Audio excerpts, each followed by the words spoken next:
My coworker told HR I was difficult to work with after I refused to cover her shifts. When she got suspended, she begged me to lie for her. I said no. For 6 months, Rebecca treated me like her personal assistant. Every Friday afternoon, the same text. Emergency came up. Can you take my Saturday shift? At first, I helped. That's what teammates do. But emergencies became routine. Her cousin's birthday, a spontaneous beach trip, a guy she met on Tinder. I covered 23 shifts in 5 months while working my own full schedule. My manager noticed my exhaustion but never questioned why I was constantly there. Last month, I finally said no. Rebecca's response was immediate. Wow, so much for being a team player. Don't expect any favors from me.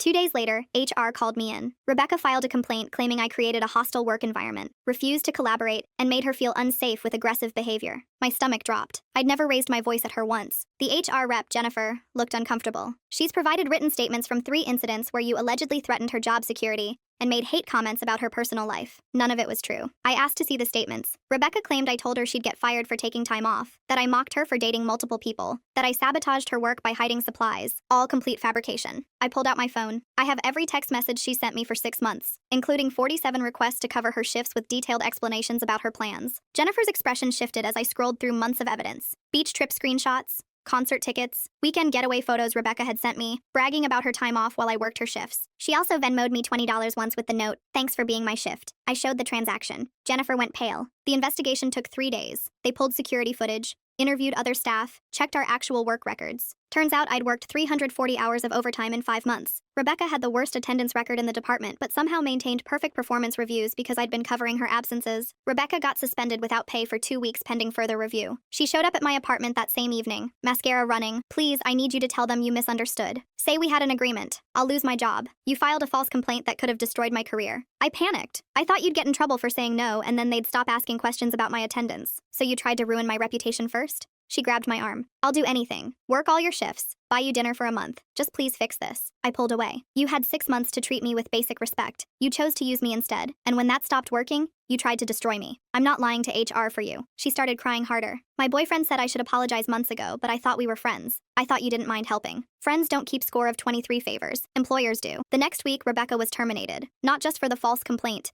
but for attendance fraud and misuse of company time. Apparently, she'd been clocking in remotely while at brunch, having other staff badge her in during her beach weekends. My testimony about covering her shifts opened an investigation that uncovered everything. She sent one final text. "I hope you're happy. You cost me everything." I blocked her number. Yesterday, I got promoted to shift supervisor. My manager said they'd been watching how I handled the situation, how I kept records, stayed professional, never retaliated. Turns out documentation beats manipulation every single time.